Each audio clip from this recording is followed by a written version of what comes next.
All right. So this is the oral assignment on shooting an elephant. My plan is to first present the text, of course. Then I'm gonna talk about throughout this presentation. I'm gonna talk about the narrator, conflicts, point of view, the argumentation, modes of appeal, language, figures of speech, structure, etc. So shooting an elephant is well, it's debated whether it's a short story or an essay. I would definitely say that I would personally conclude it or classify it as an essay. It first appeared in 1936 in the autumn issue of New Writing, published twice a year in London from 1936 to what was it, 1946? Yes. The setting is in Burma, which is also present day Myanmar.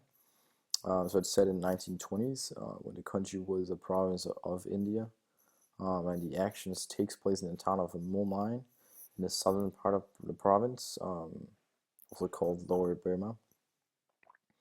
So the narrator is a young Britishman or Englishman serving as a police officer in Burma in the 1920s when Burma was a part of the British-controlled India, as I just said. But the thing is, he strongly opposed the oppressive British rule of Burma and the rest of India too. So at the same time, he actually resents the ridicule he receives from the natives, who are seemingly unaware that he's actually on their side politically speaking. Um, so the narrative's views represent those of the author George Orwell, which is has the pen name Eric Blair. So in this essay, there's three main conflicts, two external and one internal. Um, One is with the British Empire because of its unjust occupation of Burma.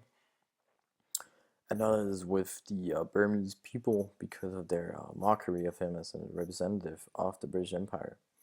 And the last one, the internal one, I would say is the one with himself in his struggle with his conscience and also his self-image. So they all have the similarity of being conflicts, which complicate his ability to make objective, clear-headed decisions. So the point of view is from the narrative. It tells the story in first-person point of view. He blames British tyranny and Burmese reaction to it for his trouble, as the following paragraph is going to indicate. Quote, I was stuck between my hatred of the empire I served and my rage against the evil-spirited little beast who tried to make my job impossible. With one part of my mind, I thought of the British Raj as an unbreakable tyranny, as something clamped down and sacred like secularism upon the will of prostrate peoples. With another part, I thought that the greatest joy in the world would be to drive a bayonet into a Buddhist priest's guts. So feeling like these are normal byproducts of imperialism, ask any Anglo-Indian official if you can catch him off duty. So the narrator also asserts that when a white man turns tyrant, it is his own freedom that he destroys. But I mean, here he's basically just making excuses for his own like shortcomings. Like after all, he could actually refuse to shoot the elephant and just walk away. Obviously, he would lose face. But on the other hand, he would retain his honor and his conscience would remain clear too. But however, he under pressure he kills the beast, and he cannot muster like the courage to oppose the will of the huge crowd of native people. Um, and it's funny, so like he also says that quote he's a poor shot with a rifle, so that is kind of interesting that he actually shoots the elephant, but. Like the British government is definitely condemnable for its subjugation of the people of Burma. But I mean, you could also conclude or definitely discuss whether the individual British overseas seers are responsible for actually allowing government policy to run roughshod over their own consciences. So yeah, um, just a second. So yeah. So first of all, he definitely uses, or not definitely, but he uses logos as like one of the classic appeals, which appeals to the audience's sense of logic and reasoning, and that is shown in this quote. So I thought then, and I think now that this attack of Must was already passing off, in which case he would merely wander harmlessly, which makes sense because it's logic. Like, why would you shoot the animal when it just hasn't like it's not gonna do anything? Then he also uses pathos, which is like appeals to the audience's strong feelings and emotions. And this quote, this the friction of the great beast's foot has stripped the skin from his uh, Dravidian's no, sorry. So the friction of the great beast's foot has stripped the skin from his back. That's what it said. Okay. Well, it's his in general his way of writing is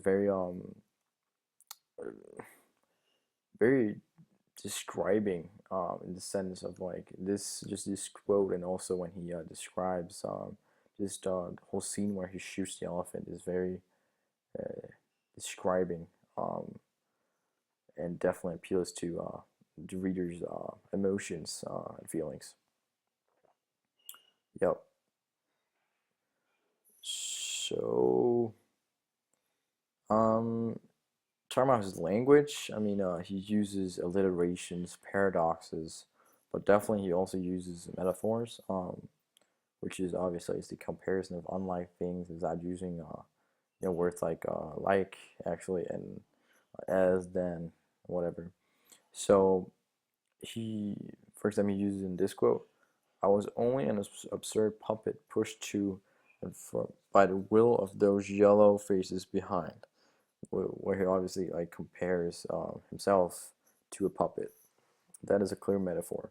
But the important one is when he uses the death of the elephant as another metaphor of the British imperialism, in Burma, and that is because there were 3 wars between the British oppressors and the Burmese people, or the Burmese government. And in his essay, he writes, quote, "When I pulled the trigger, I did not hear the bang or feel the kick. I fired again into the same spot. I fired a third time. That was the shot that did it for him." So obviously, 3 wars, 3 shots. So the elephant is a symbol of Burma and its struggle to remain alive.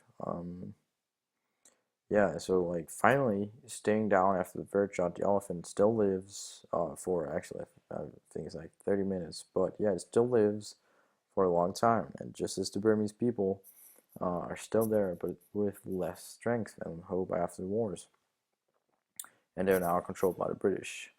And also, I would say could be looked that the elephant's death was a metaphor for the decline of British rule in Burma, too, and how they like slowly went away, or what you say, like died off. Yep. Um, and like he structures his text first by, for example, saying like beginning with giving examples of the hatred he experienced, and then it's more of a like becomes more of like a short story.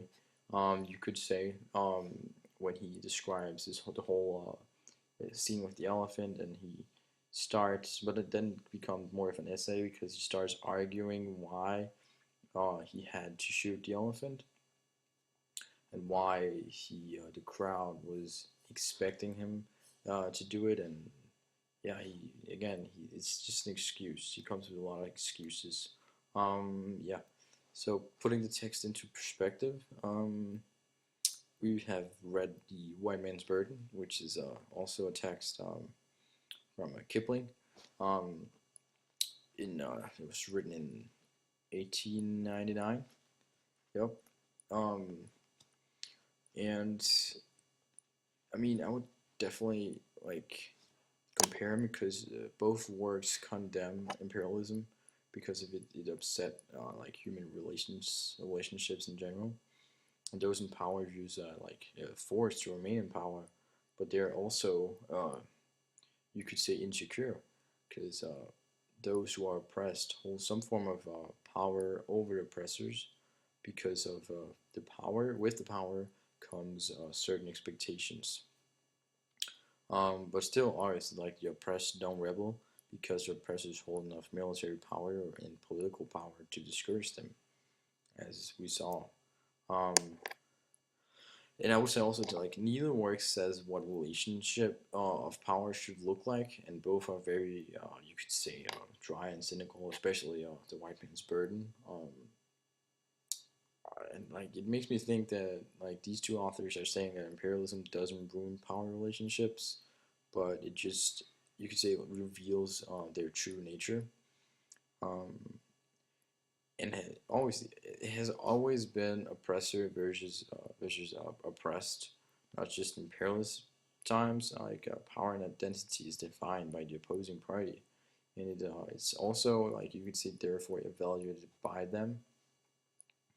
And this is also why Orwell shoots the elephant. Like according to the Burmese, like a real British officer should would shoot it to keep the peace, and if he doesn't shoot it, the Burmese judge him to a poor officer or as a poor officer, and it just would unravel from there. Um, yeah, that's it.